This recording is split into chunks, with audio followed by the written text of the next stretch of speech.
Kaleshwaram commission report పై ఇవాళ Telangana high court తీర్పు ఇవ్వనుంది. Justice PC Ghosh నేతృత్వంలోని కమిషన్ ఏర్పాటును సవాల్ చేస్తూ మాజీ సీఎం కేసీఆర్, మాజీ మంత్రి హరీష్ రావు దాఖలు చేసిన పిటిషన్లపై హైకోర్టు తుది తీర్పును వెలువరించనుంది.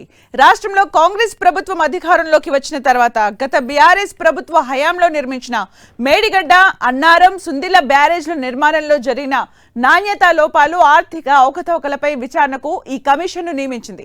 సుమారు 15 నెలల పాటు సుదీర్ఘంగా విచారణ జరిపిన జస్టిస్ పీసీ ఘోష్ కమిషన్ ఇప్పటికే ప్రభుత్వానికి తన నివేదికను సమర్పించింది. అయితే ఈ విచారణ ప్రక్రియ అంతా ఏకపక్షంగా సాగిందని, తమ వివరణను పరిగణలోకి తీసుకోకుండా నివేదిక ఇచ్చారని కేసీఆర్, హరీష్ రావు కోర్టును ఆశ్రయించారు. తమను రాజకీయంగా ఇబ్బంది పెట్టడానికి ప్రభుత్వం కమిషన్ వివరాలను మీడియాకు లీక్ చేస్తోందని, అందుకే ఈ కమిషన్ను రద్దు చేయాలని వారు తమ పిటిషన్లో కోరారు.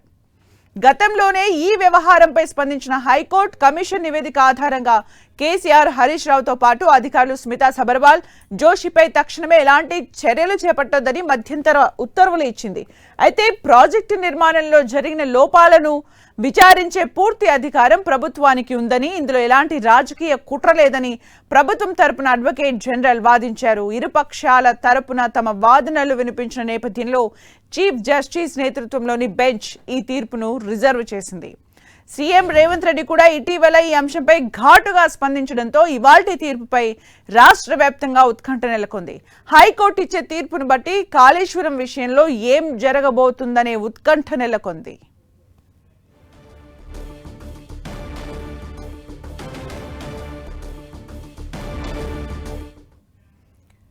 ఇక కాళేశ్వరం కమిషన్ కి సంబంధించి నేడు హైకోర్టు తీర్పు ఇవ్వనుంది. ఇప్పటికే రిజర్వ్ చేసింది తీర్పును. అయితే తీర్పు ఏమి ఇవ్వబోతోంది? కాళేశ్వరం అటు అధికార పక్షానికి, ప్రతిపక్షానికి చాలా కీలకంగా ఉన్న కాళేశ్వరంలో హైకోర్టు ఏం తీర్పు ఇస్తుంది అనే ఉత్కంఠ నెలకొంది. మరిన్ని అప్డేట్స్ మా ప్రతినిధి కరుణాకర్ అందిస్తారు. కరుణాకర్, కాళేశ్వరం కమిషన్ కు సంబంధించి హైకోర్టు తుది తీర్పు వెలువరించబోతుంది. మనం చూసాం కాళేశ్వరం ప్రాజెక్టులో పెద్ద ఎత్తున అవకతవకలు జరిగాయి. డిజైన్ లోపాలతో పాటు ఆర్థికపరమైన అంశాల్లో కూడా పెద్ద ఎత్తున అవకతవకలు జరిగాయని చెప్పి కాంగ్రెస్ ప్రభుత్వం అధికారంలోకి వచ్చిన తర్వాత జస్టిస్ పీసీ ఘోష్ కమిషన్ ఏర్పాటు చేసింది. కమిషన్ సుదీర్ఘంగా దాదాపు 15 నెలల పాటు విచారణ జరిపిన తర్వాత గత ఏడాది జూలైలో ప్రభుత్వానికి కమిషన్ నివేదిక ఇచ్చింది. నివేదికలో చాలా అంశాలను ప్రస్తావించింది. డిజైన్ లోపాలతో పాటు ఆర్థిక అవకతవకలు జరిగాయని చెప్పి, పెద్ద ఎత్తున నిధుల దుర్వినియోగం జరిగిందని చెప్పి, అందుకు మాజీ ముఖ్యమంత్రి కేసీఆర్ కావచ్చు, అప్పుడు నీటిపారుదల శాఖ మంత్రిగా ఉన్న హరీష్ రావు కావచ్చు, అప్పుడు ఆర్థిక మంత్రిగా ఉన్న ఈటెల రాజేందర్ తదితరులు బాధ్యులుగా చేయాలని చెప్పి కమిషన్ నివేదికలో పేర్కొంది.